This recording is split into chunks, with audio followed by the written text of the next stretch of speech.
ఓం శాంతి 4-10-1981 అవ్యక్త బాప్దాదా యొక్క మధుర మహావాక్యాలు.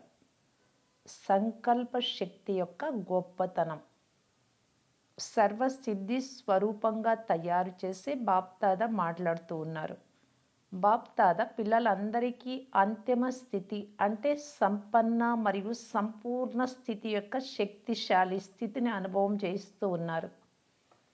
ఈ స్థితిలో సదా మాస్టర్ సర్వశక్తివాన్ స్థితి, మాస్టర్ జ్ఞాన సాగర స్థితి, సర్వ గుణాలతో సంపన్న స్థితి, ప్రతి సంకల్పంలో, ప్రతి శ్వాసలో, ప్రతి సెకండు సాక్షి దృష్టి మరియు సదా బాబా యొక్క సాథీ స్థితి, సర్వ బ్రాహ్మణ పరివారం యొక్క శ్రేష్టాత్మల స్నేహం, సహయోగం యొక్క సాథీ స్థితి అనుభవం అవుతుంది. సైన్సు సాధనాలు దూర వస్తువులను సమీపంగా అనుభవం చేస్తూ ఉన్నాయి కదా. అదేవిధంగా దివ్య బుద్ధి ద్వారా ఎంత దూరంగా ఉన్న ఆత్మలనైనా సమీపంగా అనుభవం చేసుకుంటారు. ఏ విధంగా అయితే స్థూలంగా మీతో పాటు ఉన్న ఆత్మని స్పష్టంగా చూస్తున్నారో, మాట్లాడుతూ ఉన్నారో, వీడియో కాల్ ద్వారా సహయోగం ఇస్తున్నారు మరియు తీసుకుంటూ ఉన్నారు. అదేవిధంగా అమెరికాలో ఉన్న ఆత్మ అయినా కానీ దివ్య దృష్టి ద్వారా, అంటే దివ్య దృష్టి అనేది ట్రాన్స్ కాదు, కానీ ఆత్మీయతతో నిండిన దివ్య దృష్టి. ఈ దృష్టి ద్వారా స్వతహాగా ఆ ఆత్మలకు ఆత్మ మరియు ఆత్మల యొక్క తండ్రి కూడా కనిపిస్తారు. ఆత్మని చూడాలి అని శ్రమ చేయాల్సిన అవసరం ఉండదు, పురుషార్థం చేయాల్సిన అవసరం ఉండదు. కానీ నేను ఆత్మను, అందరూ ఆత్మలు అని అనుభవం అయిపోతుంది. శరీర అభిమానం ఏ విధంగా పోతుంది అంటే, ద్వాపరయుగం నుండి ఆత్మ అభిమాని స్థితి ఏ విధంగా అయితే వెళ్ళిపోయిందో ఆ విధంగా పోతుంది. కేవలం ఆత్మ తప్ప ఇంకేది కనబడదు. ఆత్మ నడుస్తుంది, ఆత్మ చేస్తుంది. ఇలా సదా మస్తక మణి వైపు శరీరం యొక్క కళ్ళు మరియు మనస్సు యొక్క కళ్ళు వెళ్తాయి. బాబా మరియు ఆత్మ, ఇదే స్మృతి నిరంతరము మరియు స్వతహాగా ఉంటుంది. ఆ సమయం యొక్క భాష ఏ విధంగా ఉంటుంది? శ్రేష్ఠ సంకల్పం యొక్క భాష ఉంటుంది. ఉపన్యాసం చెప్పే వారిగా కాదు, ఆత్మిక ఆకర్షణ చేసే విధంగా ఉంటారు. చెప్పడం ద్వారా కాదు, కానీ స్థితి ద్వారా, శ్రేష్ఠ జీవితం యొక్క దర్పణం ద్వారా సహజంగానే స్వరూపాన్ని అనుభవం చేయిస్తారు. నోటికి బదులు నయనాలే స్వరూపం యొక్క అనుభవం చేయించటానికి సాధనంగా అవుతాయి. కళ్ళ భాషయే సంకల్పాల భాష. సంకల్ప శక్తి మీ నోటి మాట కంటే ఎక్కువ పనిచేస్తుంది. అందువలన కొద్దిగా కూడా వ్యర్థం యొక్క అస్వచ్ఛత, మురికి లేకుండా మీ సంకల్ప శక్తిని స్వచ్ఛంగా చేసుకోండి. దీనినే బుద్ధి లైన్ క్లియర్గా ఉండడము అంటారు. ఈ సంకల్ప శక్తి ద్వారా చాలా కార్యాలు సఫలమయ్యే సిద్ధిని అనుభవం చేసుకుంటారు.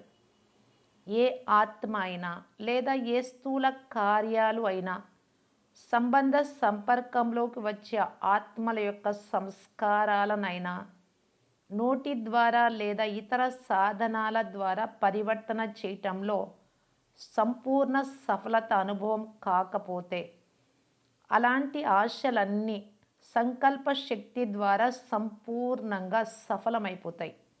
అది కూడా ఎంత సహజంగా అంటే అది అయిపోయినట్లే. ఏ విధంగా అయితే నలువైపులా స్థూల ఆకాశంలో రకరకాల నక్షత్రాలను చూస్తూ ఉన్నారో, అదేవిధంగా విశ్వంలోని వాయుమండలం అనే ఆకాశంలో నలువైపులా సఫలతా సితారాలను మెరుస్తూ చూస్తారు. వర్తమాన సమయంలో ఆశా సితారాలు మరియు సఫలతా సితారాలు రెండూ కనిపిస్తూ ఉన్నాయి. కానీ అంతిమ సమయంలో, అంతిమ స్థితిలో ఒకే బాబా యొక్క అంతములో నిమగ్నమై ఉన్న శ్రేష్ఠ స్థితిలో గల సఫలతా సితారాలే ఉంటాయి. వారి ఆత్మిక నయనాలు ఆత్మిక మూర్తి దివ్య దర్పణం వలె పనిచేస్తాయి. ఈ దర్పణంలో ప్రతి ఆత్మ శ్రమ లేకుండా ఆత్మిక స్వరూపాన్ని చూస్తుంది. సెకండ్లో ఈ దర్పణం ద్వారా ఆత్మిక స్వరూపం యొక్క అనుభవం అయిన కారణంగా బాబా వైపు ఆకర్షితమయ్యి ఓహో ప్రభు అనే పాట పాడుతారు. దేహ అభిమానం సహజంగా అర్పణ అయిపోతుంది.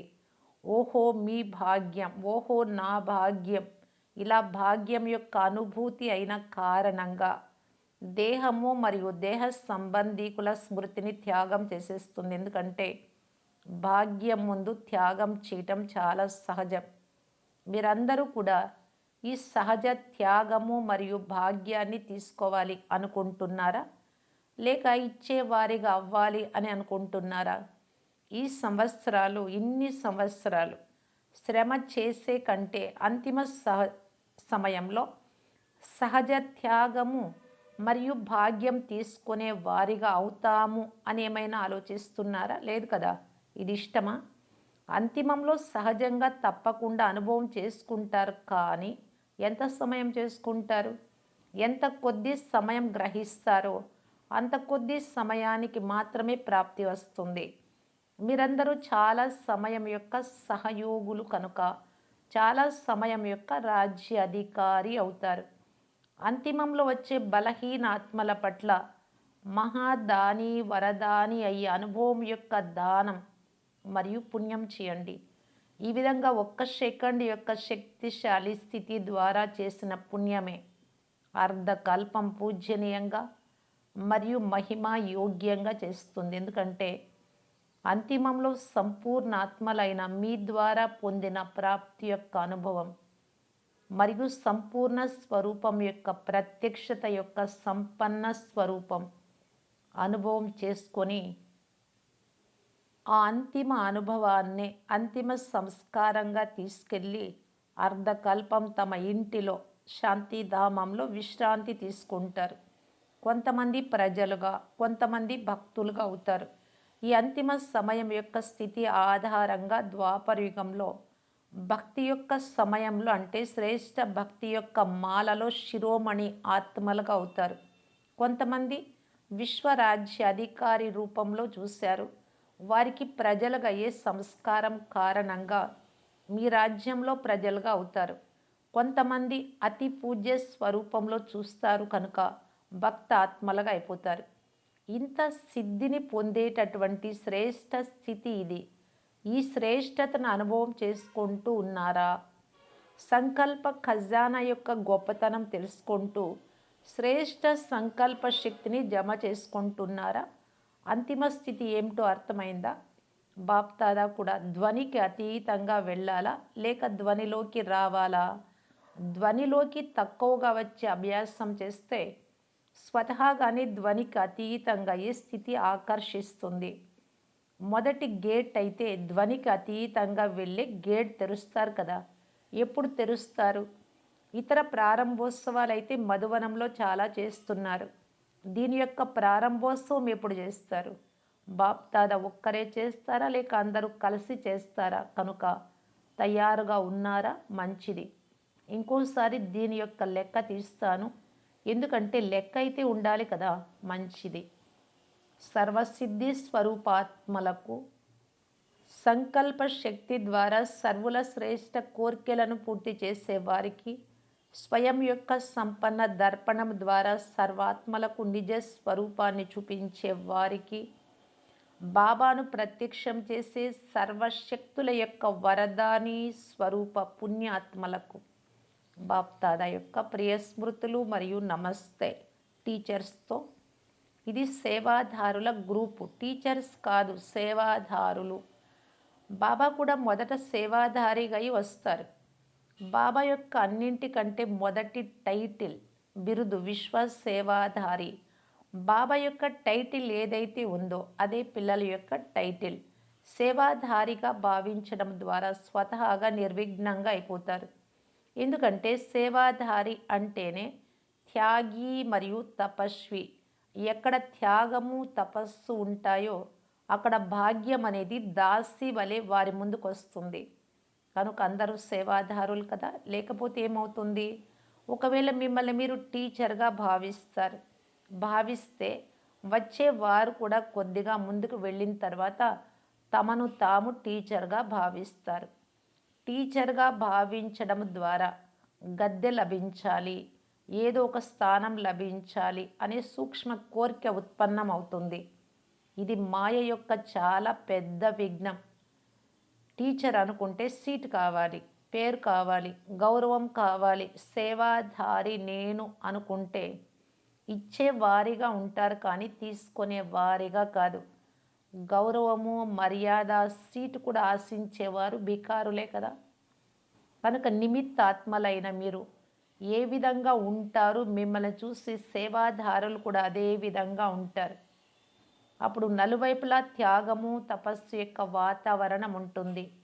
ఎక్కడ త్యాగము, తపస్సు యొక్క వాతావరణం ఉంటుందో అక్కడ సదా నిర్విఘ్న స్థితి ఉంటుంది. కనుక అందరూ సేవాదారులు కదా. టీచర్ అనడం ద్వారా స్టూడెంట్స్ కూడా మేము కూడా తక్కువ కాదు అంటారు.